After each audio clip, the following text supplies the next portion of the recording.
Lucas Media. Alright, so this is another What If, part of my What If series.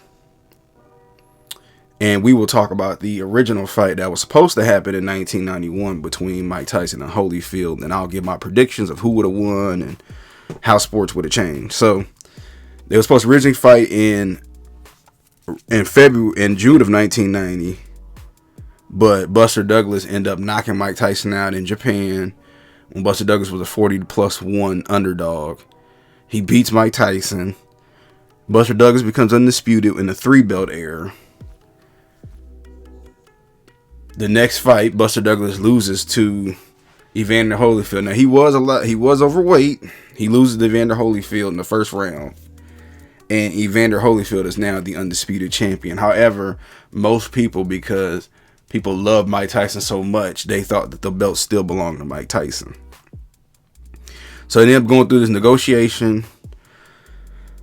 Don King wanted a 50-50 split, but Holyfield's promoter Dan Duva shut it down and became a split to where Mike Tyson would have made $15 million and Evander Holyfield was going to make $30 million. Now, fast forward with inflation, I'm sure the numbers would be anywhere between 30 and 45 million. Like Mike Tyson probably would have made about 25, 30 million, and Holyfield would have been making around 60 million today's money. Again, this is 1990. Now, Holyfield was the underdog. Everybody thought that Mike Tyson would just dog walk Evander Holyfield. Now, this was supposed to be the first $100 million fight in gross.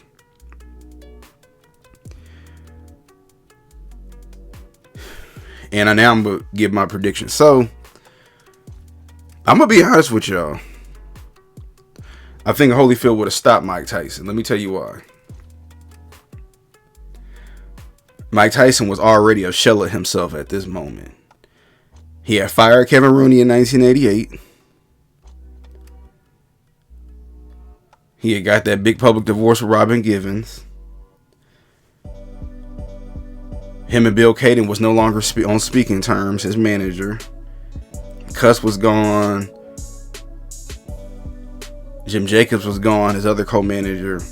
So pretty much all the wolves was around Mike Tyson. He wasn't training that much no more. He was too busy doing extracurricular activities. He stopped moving his head as much. If y'all remember when Kevin Rooney had him trained, he was ducking and dodging and weaving and counter punching, and all his punches were accurate. But when they got rid of Kevin Rooney, he stopped moving his head so much, and he was just looking for that one power shot. And Mike Tyson was also in legal troubles. He had got charged with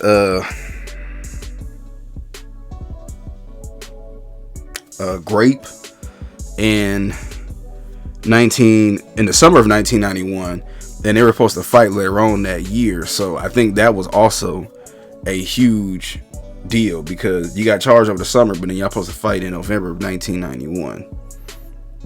I think all of that would have played a factor. I think that Mike would have came out strong, and I say maybe about the 5th, 6th round, a more younger Holyfield would have kicked it in the second gear.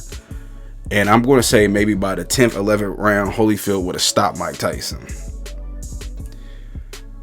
Mike would have been looking for that one punch, and as y'all remember in 1996, it just wasn't going to work. Now, to be fair, some people will say, well, when Holyfield beat Mike Tyson in 96, 97, Mike Tyson was a shell of himself. And I can agree. But Mike Tyson, to me, was a shell of himself when he fought Buster Douglas. He was never the same fighter, really, after Kevin Rooney. But when he lost to Buster Douglas, that was it.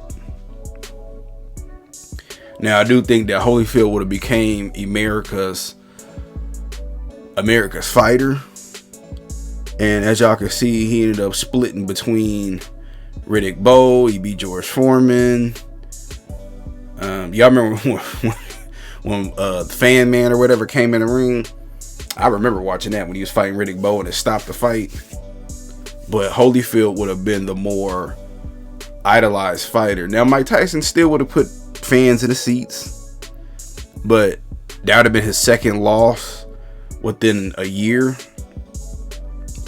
and he just wouldn't have been the same anymore. Now, if he had Kevin Rudy, I think Mike Tyson would have stopped Holyfield. But in this scenario, like I said, everything happens as if it was. So, as if it was already played out. So Holyfield beats Mike Tyson. He stops him. He remains undisputed. He becomes the face of boxing and the pay-per-view king.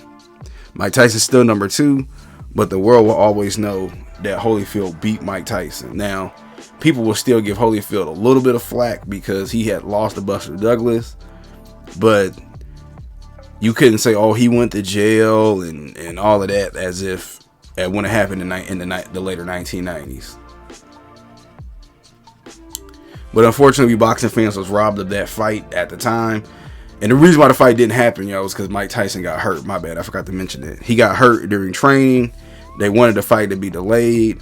Holyfield ignores it, goes ahead and has another fill-in fight. I believe it was with George Foreman.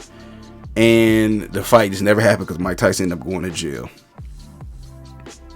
But that's just my quick opinion about it. I want y'all to put in the comment section, what do y'all think would have happened if they would have fought back then?